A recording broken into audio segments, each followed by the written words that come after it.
Le grand manguier du village a servi du bois. Écoute cette histoire.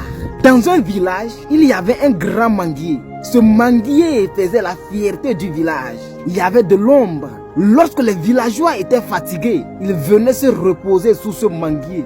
Et lorsqu'il faisait chaud, ce manguier leur donnait la fraîcheur. Chaque matin, les villageois allaient au champ.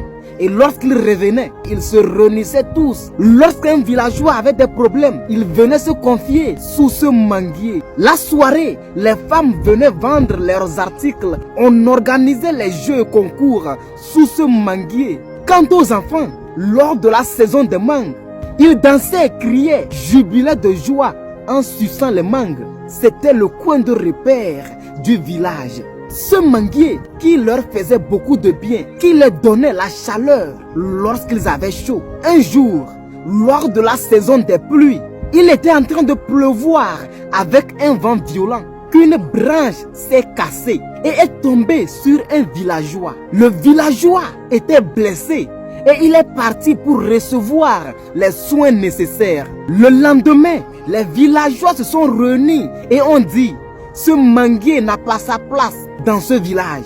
Il a failli tuer un de nôtres. On doit le couper. Il y avait un sage dans le village qui a dit: ne faites pas ça. Ce n'est pas parce qu'aujourd'hui, il y a eu une erreur que vous allez oublier tout le bien que ce manguier vous fait. Ce manguier est le seul point de repère de ce village. Si vous l'abattez, vous allez commettre une erreur.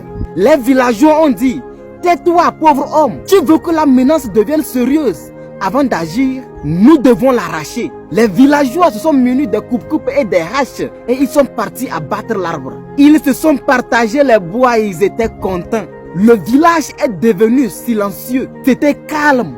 Rien n'était plus comme avant. Et lors de la saison sèche, lorsque les villageois allaient au champ et que le soleil sortait, ils s'arrêtaient et disaient à leurs enfants: lorsqu'il y avait le manguier, c'était bien. On allait se reposer sous le manguier. On discutait des problèmes du village. Mais maintenant qu'il n'y a plus le manguier, personne ne se soucie du problème du village. Si on savait, on allait laisser ce manguier. Et lorsqu'il faisait chaud, les sages disaient: lorsqu'il y avait le manguier, c'était bien. On allait se reposer sous le manguier et recevoir une fraîcheur. Si on savait, on n'allait pas abattre le manguier. Quant aux femmes, elles ne vendaient plus comme avant. Elles se regardaient et elles disaient: ce manguier nous aidait. Et si on savait, on n'allait pas l'abattre. Les enfants ne s'amusaient plus comme avant. Le village n'est plus le même depuis la disparition de ce manguier. C'est quoi la morale de l'histoire? On reconnaît ta vraie valeur lorsque tu n'es plus. Tu es là, tu les aides, tu les inondes de ton amour. Mais eux, ils ne voient pas ça. Tu les encombres, tu les énerves, tu les gênes. Mais le jour où tu disparais, le jour où tu décides de partir parce qu'ils n'ont pas reconnu ta valeur, c'est le jour-là ils se rendent compte vraiment de qui tu étais. Si cette histoire t'a touché, n'hésite pas à la partager, à me laisser un commentaire